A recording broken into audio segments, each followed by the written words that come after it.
In this video, I'll be diving into Far Cry 2, or as I like to call it, Ubisoft Stalker. The title probably gave it away, but I'll be making a lot of comparisons between these two games. What makes this video unique is that I'll be approaching it from the perspective of someone living in Africa. This allows me to provide insights into aspects of the game that others might miss. Things like the wildlife, some of which I've actually eaten. As someone fluent in English, Afrikaans, as well as some Setswana, I'll be able to shed light on some of the languages used in Far Cry 2.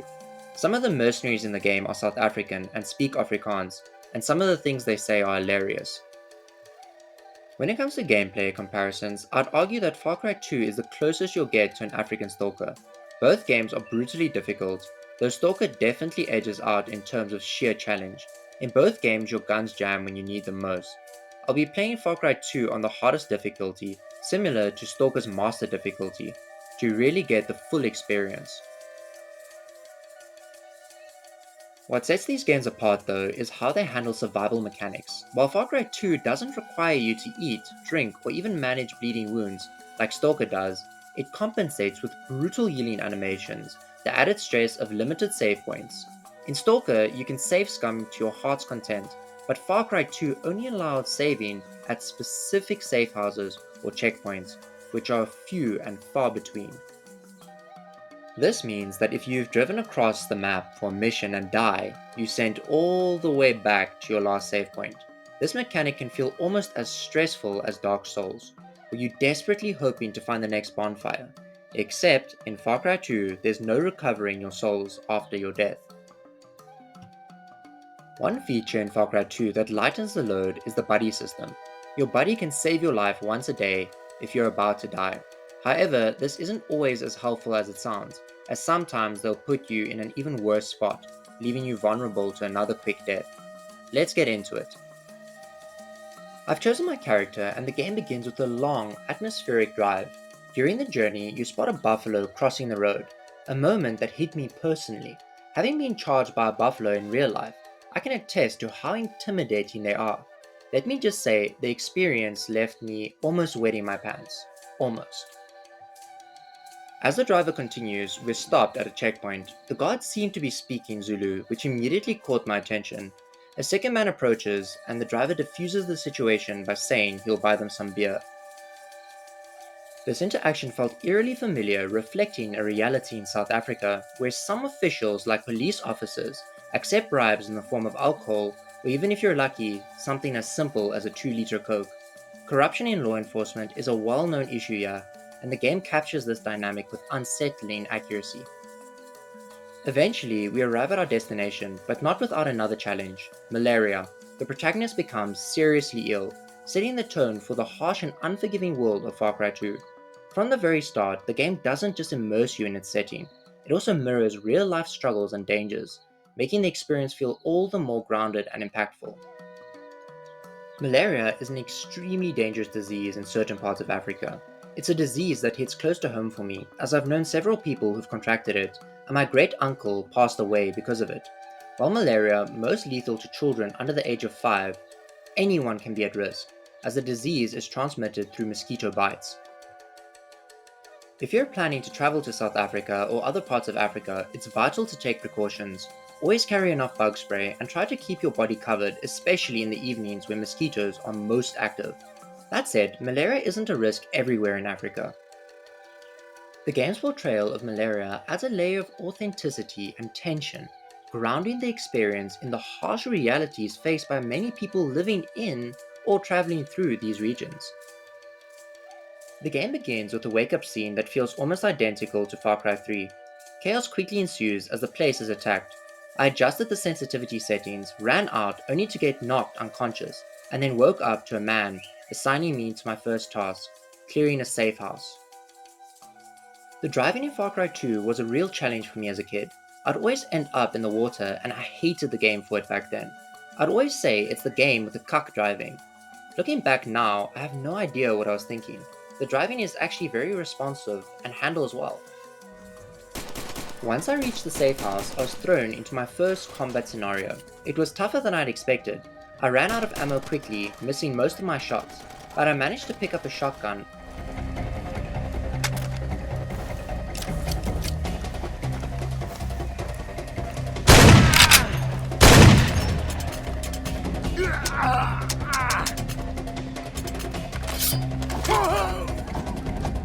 After clearing the area, I rested, only to receive my next objective, saving someone.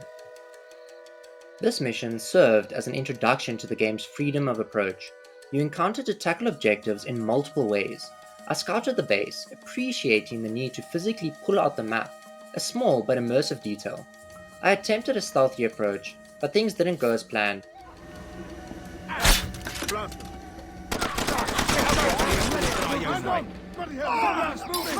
Hold position, you wanna get flanked?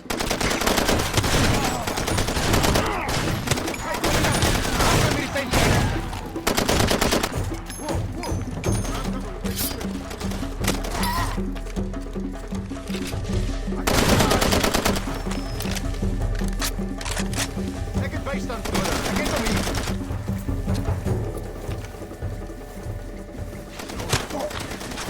So much already. Perfect, sempre cool smotter up. Nick, muy perfect.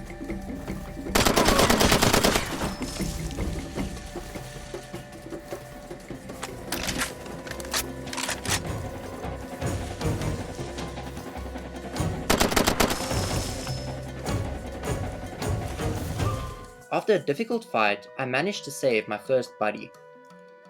After learning that diamonds are the game's primary currency used for upgrades and purchasing weapons, finding them reminds me of hunting artifacts in S.T.A.L.K.E.R. In both games, you rely on audio and visual cues. In S.T.A.L.K.E.R, you have to navigate, usually through anomalies. In Far Cry 2, it's a beeping sound paired with a green light guiding you to the diamond cases, similar to artifact hunting in later S.T.A.L.K.E.R games. Thanks to the DLC pack, I had some incredible gear early on, a double-barrel shotgun, a silent shotgun, and even an explosive crossbow. After gearing up, the father provides you with some medicine for your malaria, and the tutorial wraps up. At this point, the game throws a lot of information at you. You can unlock safe houses, clear guard posts, and hunt for diamonds. But your overarching mission is to track down and eliminate the arms dealer known as the Jackal. In Far Cry 2, the buddy system adds a unique layer to the gameplay. Your buddy can save you when you're downed, making for some clutch moments. The game also introduces you to the arms dealer and teaches you how to buy and improve weapons. The weapon system is particularly cool. Any weapon you buy is displayed in your personal weapon room in mint condition, always ready for use. Despite the heavy setup, Far Cry 2 delivers some genuinely beautiful moments. During one mission for the UFLL, I was tasked with assaulting a squad of special warfare operatives in the desert, who were after a high-value target. On my way, I stumbled upon a golden AK, an awesome find that I likely would have missed if I had been driving instead of running around aimlessly. However, running can be a massive pain in this game. If your car gets destroyed, you're left to hoof it across vast distances. This makes reloading a previous save almost certain, especially when you realize how far you have to travel, and all the random enemies driving around. This frustration is probably my least favorite aspect of the game. Still, exploration does have its rewards. I stumbled upon a small base, looted some diamonds, and enjoyed this stunning view. Once I reached my mission location, I unleashed chaos with my AK and grenades. Okay, what is it? There might be guys trying to flank us.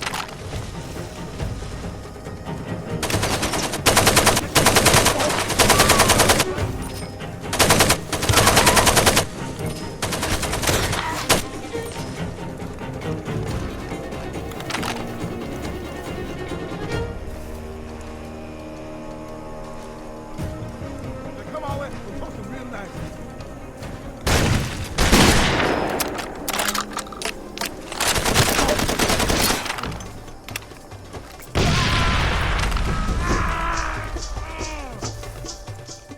My double-barrel shotgun helped me finish the job, but not before I was downed. My buddy saved the day, as usual, swooping in to cover me while I patched myself up with the game's brutal healing animations. He even handed me a pistol to defend myself while I regained my footing. A really well-designed system, especially if you have guns with no ammo. This pistol can come in clutch. After finally clearing the area, I escaped, only to be sniped while admiring a zebra. It's a subtle reminder of how dangerous the game can be. The wildlife in Far Cry 2 is a fascinating touch, but also a missed opportunity. In real life, I've seen and even eaten many of the animals featured in the game. Zebra meat isn't commonly consumed, but I once saw a group of guys butchering a dead zebra they found on the side of the road. It's practically free meat that would have otherwise gone to waste.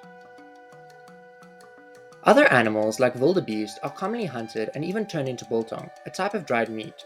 Unfortunately, in Far Cry 2, the animals serve no purpose beyond being part of the scenery. Unlike later Far Cry games, where animals are integral to crafting and upgrades, yeah, they're purely cosmetic. This feels like another missed opportunity, especially given Africa's rich and dangerous wildlife. Imagine how much more engaging the game could have been if hunting played a larger role. In Far Cry 2, you acquire new weapons by completing missions for the arms dealer. It's key to unlocking gear, like one where you're tasked with destroying a convoy. Unfortunately, these missions don't offer much variety. What makes these missions memorable, though, is how often things go wrong. Take my experience. I was feeling confident with a grenade launcher in hand, positioned perfectly, and tracking the convoy on my map. Just as I pulled the trigger, my gun jammed. I was immediately ambushed, downed, and saved by my buddy, only to face more chaos. Sprinting back into the fight, my character got tired so quickly, and of course, malaria struck at the worst possible moment. Luckily, I had some medicine on hand. Despite the frustration, the game rewards perseverance. The explosion effects are incredibly detailed for such an old game.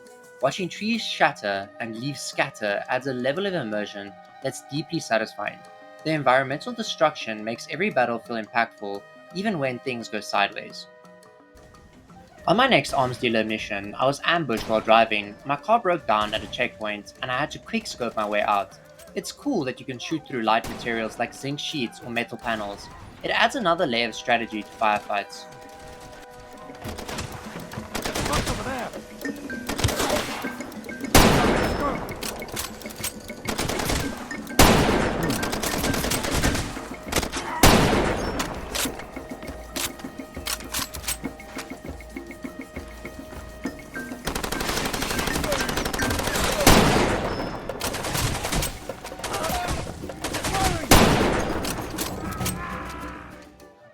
What I really enjoy is when a plan comes together. Sure, other Far Cry games let you execute cool strategies, but the stakes in Far Cry 2 are much higher. If you die, you're sent back to your last save, which makes success far more rewarding, and failure much more punishing. One of the most rewarding moments in Far Cry 2 comes when everything clicks. At a guard post, I climbed onto a rock and found the guards surprisingly sluggish. Off in the distance, I spotted the convoy's lights cutting through the darkness. With an explosive bolt loaded, I waited for my shot, and it didn't take many tries to obliterate the convoy. The aftermath was tense. Survivors from the convoy scattered.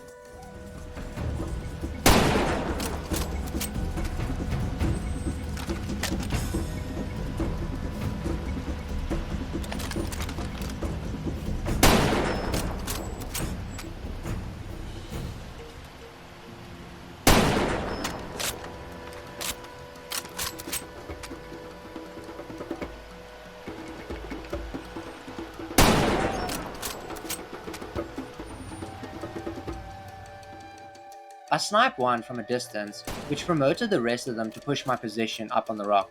Using a combination of explosive bolts and grenades, I held my ground, delivering a spectacular level of chaos.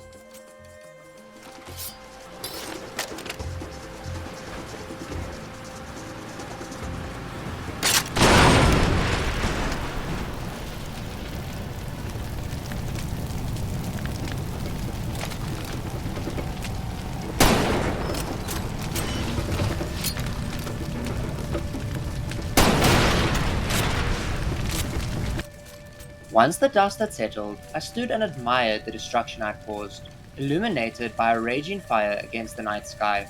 These moments, when a plan not only works but erupts into beautiful chaos, are the true highlights of Far Cry 2. The game's unpredictability and high stakes make victories like this incredibly satisfying, turning every small success into a memorable experience. Thank you for watching. If I made any mistakes, I apologize and I hope you enjoyed the video. See you in the next one.